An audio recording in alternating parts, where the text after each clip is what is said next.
Assalamualaikum. Selamat datang di Nikmat Sehat Channel. Ada dua kenikmatan yang banyak manusia tertipu, yaitu nikmat sehat dan waktu luang. Oleh sebab itu, kita harus memanfaatkan kesehatan dengan sebaik-baiknya. Pada kesempatan kali ini kami akan membahas fatty liver, penyakit mematikan tanpa gejala.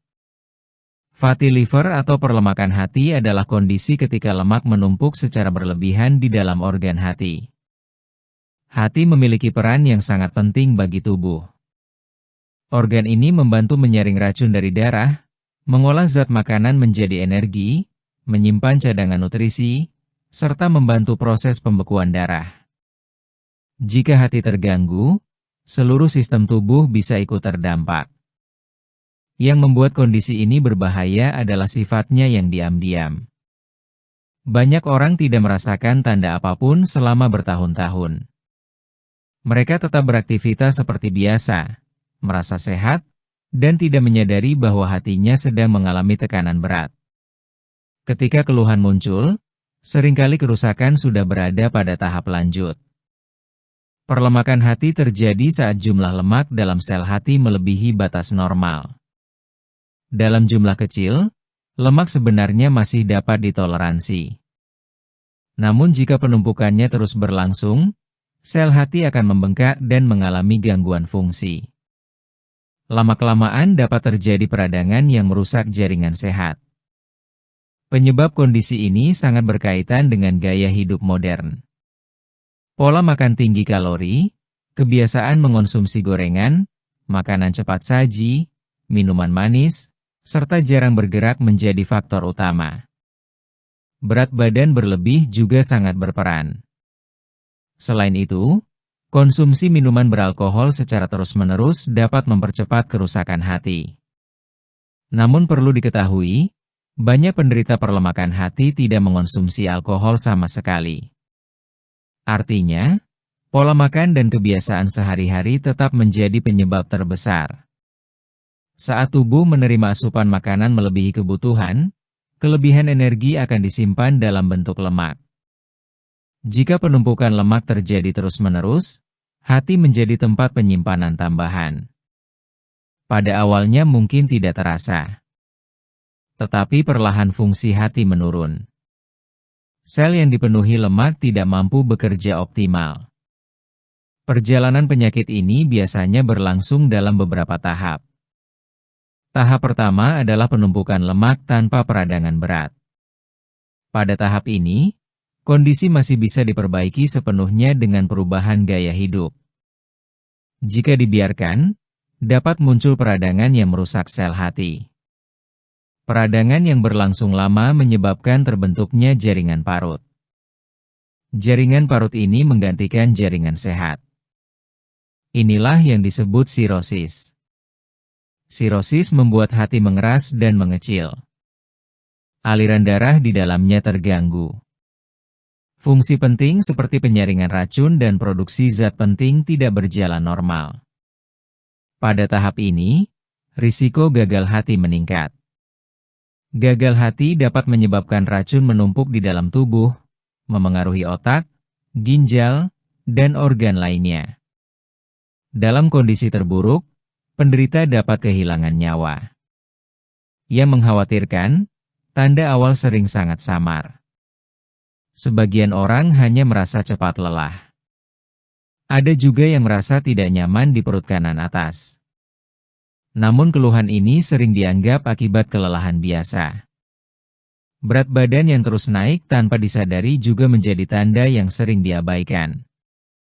Pada tahap lanjut, barulah muncul gejala lebih jelas seperti kulit menguning, perut membesar karena cairan, kaki membengkak, atau muntah darah akibat pecahnya pembuluh darah di saluran pencernaan. Risiko perlemakan hati lebih tinggi pada orang dengan berat badan berlebih, gula darah tinggi, tekanan darah tinggi, serta kadar lemak darah yang meningkat. Namun bukan berarti orang bertubuh kurus aman sepenuhnya. Jika pola makan tidak sehat dan kurang aktivitas fisik, risiko tetap ada. Anak muda dan bahkan remaja kini mulai banyak yang mengalami kondisi ini akibat pola hidup tidak seimbang. Selain dampak fisik, perlemakan hati juga berdampak pada kehidupan sosial dan ekonomi. Biaya pengobatan pada tahap lanjut sangat besar. Jika sudah terjadi sirosis berat, satu-satunya harapan adalah cangkok hati. Proses ini memerlukan donor yang cocok, biaya tinggi, dan tidak selalu berhasil. Karena itu pencegahan jauh lebih penting dibanding pengobatan. Pemeriksaan rutin menjadi langkah penting untuk mendeteksi sejak dini. Tes darah dapat menunjukkan apakah fungsi hati terganggu. Pemeriksaan dengan alat pemindai juga bisa melihat apakah terjadi penumpukan lemak. Bagi orang dengan faktor risiko, pemeriksaan berkala sangat dianjurkan meskipun tidak ada keluhan. Kabar baiknya, pada tahap awal perlemakan hati masih bisa diperbaiki. Sel hati memiliki kemampuan untuk pulih jika kerusakan belum parah. Kunci utamanya adalah perubahan gaya hidup secara konsisten. Penurunan berat badan sekitar 5 hingga 10% dari berat awal sudah memberi dampak besar dalam mengurangi lemak di hati. Pola makan harus diperhatikan dengan serius. Kurangi makanan berlemak tinggi, gorengan, serta makanan yang diproses berlebihan. Batasi minuman manis dan camilan tinggi gula. Perbanyak konsumsi sayur, buah, serta sumber protein yang lebih sehat seperti ikan dan kacang-kacangan. Makan dengan porsi wajar dan hindari kebiasaan makan larut malam. Aktivitas fisik juga sangat penting. Tidak perlu olahraga berat yang melelahkan. Jalan kaki 30 menit setiap hari sudah membantu membakar lemak berlebih. Yang terpenting adalah konsistensi.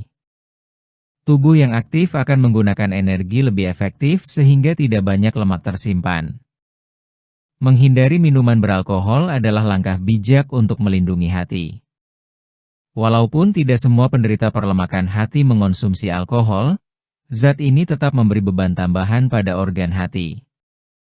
Semakin sedikit racun yang masuk, semakin ringan kerja hati. Kesadaran diri menjadi faktor penentu. Banyak orang menunda perubahan karena merasa belum sakit. Padahal menunggu munculnya keluhan berat berarti memberi kesempatan pada penyakit untuk berkembang. Mengubah kebiasaan memang tidak mudah, tetapi dampaknya sangat besar bagi kesehatan jangka panjang. Perlemakan hati bukan penyakit yang muncul dalam semalam. Kondisi ini berkembang perlahan akibat kebiasaan yang dilakukan berulang setiap hari. Oleh karena itu, pencegahan juga harus dilakukan secara terus-menerus. Pilihan makanan, aktivitas harian, dan pola hidup secara keseluruhan menentukan kesehatan hati. Menjaga berat badan ideal, mengatur pola makan, rutin bergerak, serta melakukan pemeriksaan kesehatan berkala adalah langkah nyata untuk melindungi diri. Penyakit ini memang sering tanpa gejala, namun akibatnya bisa sangat serius. Dengan pengetahuan yang cukup dan kemauan untuk berubah, risiko kerusakan hati dapat ditekan. Hati bekerja tanpa henti untuk menjaga tubuh tetap sehat. Sudah seharusnya organ penting ini dijaga dengan baik. Perlemakan hati adalah peringatan bahwa tubuh membutuhkan perhatian. Mengabaikannya bisa berujung pada kondisi yang mengancam nyawa. Tetapi mengambil langkah sejak dini memberi harapan besar untuk hidup yang lebih sehat dan panjang. Jika kamu suka dengan video ini, silahkan klik tombol like dan subscribe.